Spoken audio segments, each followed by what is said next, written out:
Hello, welcome to my channel Anganwadi सहेली ICDS। नमस्कार दोस्तों। पोषण माह का जो दूसरा सप्ताह है अब स्टार्ट होने वाला है कल से, मंडे से यानी कि। तो उसकी थीम और एक्टिविटी क्या क्या रहेंगी वो मैं सब आपसे शेयर कर रही हूँ। जो सेकेंड वीक रहेगा हमारा, उसकी थीम रहेगी विकास निगरानी और मनार्थ आहार गतिविधि, यानी कि कॉम्प्लीमेंट्री फीडिंग और ग्रोथ मॉनिटरिंग।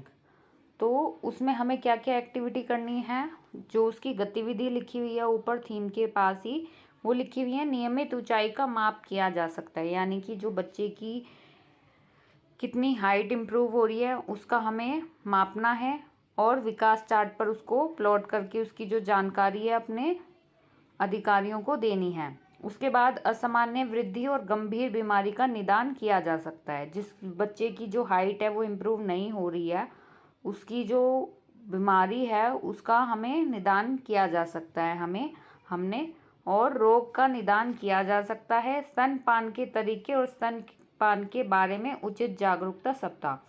जो स्तनपान है, हमें महिलाओं को उसकी ओर जागरूक करना है कि वो अपने बच्चों को ज़रूर स्तनपान करवाए, कम से कम 2 वर्ष तक, जब तक बच्चा कंप्लीट नहीं हो जाता।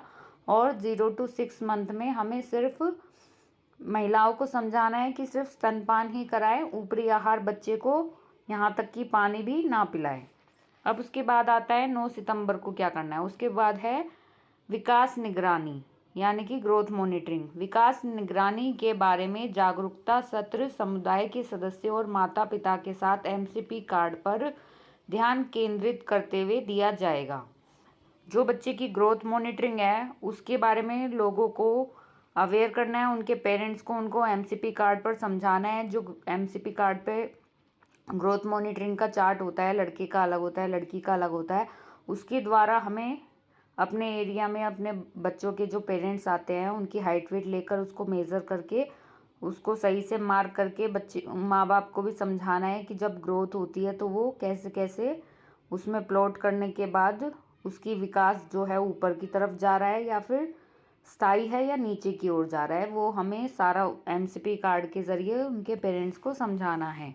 उसके बाद है किलकारी ऑडियो संदेश के माध्यम से उसकी बच्चे की वज़न और ऊंचाई को जागरूकता करना है और उचित निर्देशों के साथ बच्चे के वज़न और ऊंचाई को सही ढंग से मापा जाना चाहिए। यानी कि जो हमें इंस्ट्रक्शन मिलते हैं, हमें कैसे अपने हाइट वेट मशीन को जो है ढंग से प्रॉपर लेवल पर उसको रख कर अच्छे से बच्चे का हाइट वेट लेना है। बच्चा रोता हुआ नहीं होना चाहिए, बीमार नहीं होना चाहिए, बच्चा बिल्कुल सीधा खड़ा हुआ होना चाहिए। ऐसे करके हमें उसका ऊंचाई और वज़न लेना है और ढंग से उसको फिल करना है। उसके जो वो होगा, जो ग्रोथ का चार्ट है उसमें सही से प्लॉट करना है। बच्चे के सभी विकास रिकॉर्ड विकास चार्ट पर दर्ज किए जाने चाहिए। आंगनवाड़ी केंद्रों में विकास निगरानी से संबंधित सभी महत्वपूर्ण जानकारी प्रदर्शित की जानी चाहिए। यही सब हमें जो है पेरेंट्स को भी समझाना है कि अपने हर महीने जो है बच्चे का हाइट वेट आंगनवाड़ी में मेज़र करवाया करे और उस पर भी ध्यान दिया करे खुद भी कि कितना बच्चा हमारा बढ़ रहा है, कितना विकास हो रहा है बच्चे का। अब आती है 10 सितंबर की बारी। 10 सितंबर को है विकास निगरानी के बारे में जागरूकता सत्र समुदाय के सदस्यों और माता पिता के साथ MCP कार्ड पर ध्यान केंद्रित करते हुए दिया जाएगा। वही सेम है, माता पिता को MCP कार्ड के ज़रिए उन्हें समझाना है ग्रोथ मॉनिटरिंग के बारे में। किलकारी के ऑडियो संदेश से उन्हें निगरानी जागरूकता संवर्धन बच्चे के विकास के बारे में माता पिता को सभी पोषण संबंधी जानकारी दी जानी चाहिए। बच्चों को जो है पोषण संबंधित जो जितनी भी उसकी जानकारी है उनके पेरेंट्स को देनी चाहिए। क्या क्या पौष्टिक चीज़ें अपने बच्चे को खिलाएं जिससे उनकी हाइट वेट में इम्प्रूव हो सके और उचित टीकाकरण जानकारी होनी चाहिए। जो पेरेंट्स होते हैं उन्हें कई बार पता नहीं होता कि 2 साल के बाद कौन सा इंजेक्शन लगता है, वो सीधा 2 साल वाला भी 2.5 साल वाला 3 साल वाला बोलते हैं। तो उन्हें अच्छे से बताना चाहिए कि बच्चे को कब कब टीका लगता है, कौन कौन सा टीका लगता है, वो सारा हमें MCP कार्ड पर शो किया हुआ होता है, वो पेरेंट्स को समझाना होता है और माता पिता को प्रदान किया जाना चाहिए। हर एक पेरेंट्स के पास उनके बच्चों का MCP कार्ड जो है मौजूद होना चाहिए। जिनके पास नहीं है उनको मौजूद करवाना है। उसके बाद आता है 11 सितंबर। 11 सितंबर को है एमसीपी कार्ड पर ध्यान केंद्रित करने वाले समुदाय के सदस्यों और माता पिता के साथ विकास निगरानी के बारे में जागरूकता सत्र दिया जाएगा। वही सेम है, एमसीपी कार्ड के ऊपर ही ध्यान केंद्रित करते हुए समुदाय के सदस्य हैं और माता पिता हैं उनके साथ विकास निगरानी के बारे में उनको अवेयर करना है और किलकारी के माध्यम से उन्हें उनकी जो बच्चों की ग्रोथ मॉनिटरिंग है उसकी तरफ अवेयर करना है। और जो आंगनवाड़ी केंद्रों में SAM यानी कि सैम और मैम बच्चे हैं उनका उचित मॉनिटरिंग होनी चाहिए और गंभीर कुपोषण है जो बच्चा, उस बच्चे को रेफ़र किया जाना चाहिए।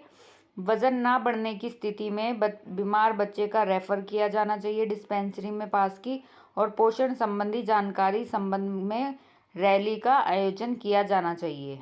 एक रैली निकालेंगे पोषण संबंधी। और 12 तारीख को है स्तनपान यानी कि ब्रेस्ट फीडिंग। स्तनपान के बारे में जागरूकता सत्र अपनी लैक्टेटिंग मदर्स को हम आंगनवाड़ी में इनवाइट करेंगे और उन्हें ब्रेस्ट फीडिंग के बारे में उनको अवेयर करेंगे। स्तनपान के दौरान आने वाली चुनौतियां और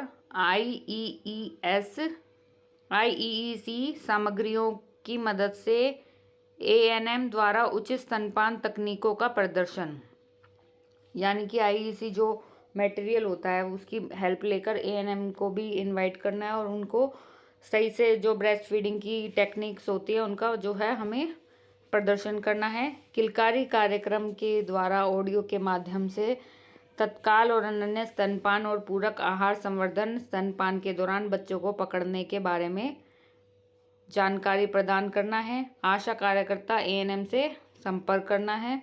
गर्भवती और स्तनपान कराने वाली महिलाओं को नियमित घर दौरा किया जाना चाहिए, यानी कि उनके घर पर हमें होम विजिट भी करना है और उनको पूछना है कि कैसे वो अपने बच्चे की ब्रेस्ट फीडिंग कर रही हैं या नहीं कर रही, ऊपर का कोई आहार तो नहीं दे रही है, गर्भवती महिलाएं जो हैं वो ठीक से खा रही हैं या नहीं खा रही, और जो IFA की टैबलेट्स होती हैं वो ढंग से ले रही हैं या नहीं ले रही हैं। लैक्टेटिंग को भी समझाना है कि वो IFA की टैबलेट जो हैं ज़रूर लेती रहें। उसके बाद 13 सितंबर को स्तनपान कराने वाली और गर्भवती माताओं के लिए दवा और पोषण के बारे में डॉक्टरों के साथ उचित परामर्श सत्र आंगनवाड़ी केंद्रों में स्तनपान के बारे में चार्ट और अन्य संबंधित जानकारी का प्रदर्शन, स्तनपान की सही स्थिति के बारे में वीडियो का प्रदर्शन। जो स्तनपान कराने वाली महिलाएं हैं और गर्भवती महिलाएं हैं उनको जैसे मैंने बताया IFA की टैबलेट के लिए हमें ज़रूर उनको अवेयर करना है कि वो IFA की टैबलेट्स को बंद ना करे, वो ज़रूर उनका सेवन करती रहे, वो उनके लिए बहुत ज़रूरी है और उनके आने वाले बच्चे के लिए भी, गर्भवती के और जिनके बच्चे हो गए हैं जो स्तनपान करने वाली महिलाएँ हैं उनके लिए भी बहुत ही ज़रूरी है आयरन की जो टैबलेट्स होती हैं। उसके बाद उन्हें पोषण के संबंध के बारे में भी बताना है कि क्या क्या पौष्टिक चीज़ें खा सकती है जिससे कि फीडिंग करने में भी उनको ईजी हो और जो प्रेग्नेंट लेडी हैं उनको भी अच्छे से जो सारी पौष्टिक चीज़ें हैं उन्हें मिलती रहे। और लैक्टेटिंग को ऐसी चीज़ें नहीं खानी चाहिए जिससे कि एसिडिटी हो, बच्चे को भी एसिडिटी होने का डर रहता है।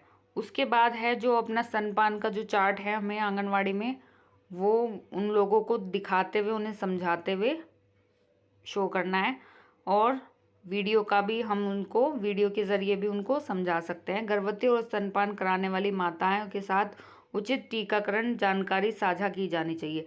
हमें गर्भवती से भी ज़रूर समझाना चाहिए कि उनको 2 टीके TD के ज़रूर लगने चाहिए महीने के एक महीने के अंतराल में। और स्तनपान करने वाली महिलाओं को हमें समझाना चाहिए कि जो बच्चा होता है तो उसको कौन कौन से टीके लगने ज़रूरी होते हैं, उसके बारे में भी उन्हें अवेयर करना है। किलकारी के द्वारा भी उन्हें ऑडियो संदेश के माध्यम से टीकाकरण का संदेश को बढ़ावा देना है। ये हो गया हमारा 13 सितंबर तक का सेकेंड वीक का सारी एक्टिविटी जो मैं आपको बता रही थी, और यही चीज़ें आपको अपने एरिया में लोगों को अवेयर करनी है। होप आपको ये वीडियो में समझ में आया होगा कि क्या क्या करना है किस किस दिन हमें। तो हम भी रेडी हैं और अपने एरिया वाले को भी हमें रेडी करना है कि कैसे हमें कुपोषण को इस भारत से ख़त्म करना है। ये सभी एक्टिविटी कराने के बाद जो है जन आंदोलन पर हम कैसे एक्टिविटी को फिल करेंगे वो मैं आपको बताती हूँ। ये देखिए, जब हम जन आंदोलन बोर्ड पर जाकर अपनी ID को लॉगिन कर लेंगे उसके बाद हम थीम में फर्स्ट वीक में हमने एनीमिया को सिलेक्ट किया था, अब सेकंड वीक में हम ग्रोथ मॉनिटरिंग को सिलेक्ट करते हुए थीम को, इसके अंदर जितनी भी एक्टिविटी मैंने आपको बताई है, कैसे हमें सैम मैम को रेफ़र करना है, उनकी जो रेगुलर ग्रोथ मॉनिटरिंग करनी है, कैसे अवेयर करना है, ये सब इन्हीं में से सिलेक्ट करके। और सेकंड थीम जो थी हमारी वो थी कॉम्प्लीमेंट्री फीडिंग की। कॉम्प्लीमेंट्री फीडिंग में भी हम सारी एक्टिविटी को फीड करते हुए हम जो है इनको सिलेक्ट करके अपनी एक्टिविटी अपने सबमिशन कर देंगे फॉर्म को। कैसे फॉर्म को सबमिट करते हैं वो मैं आपको वीडियो के ज़रिए बता चुकी हूँ। अब मैंने आपको बता दिया है कि जन आंदोलन डैशबोर्ड पे भी हमें कौन सी थीम को और एक्टिविटी को सिलेक्ट करना है। 2 थीम रहेंगी हमारी, एक तो growth monitoring plus complementary feeding. इन्हीं थीम पर हमें अपनी एक्टिविटी को सिलेक्ट करते हुए अपनी फ़ोटो को अपलोड करते हुए फॉर्म को सबमिट कर देना है। होप आपको ये वीडियो अच्छी लगी होगी। Thank you.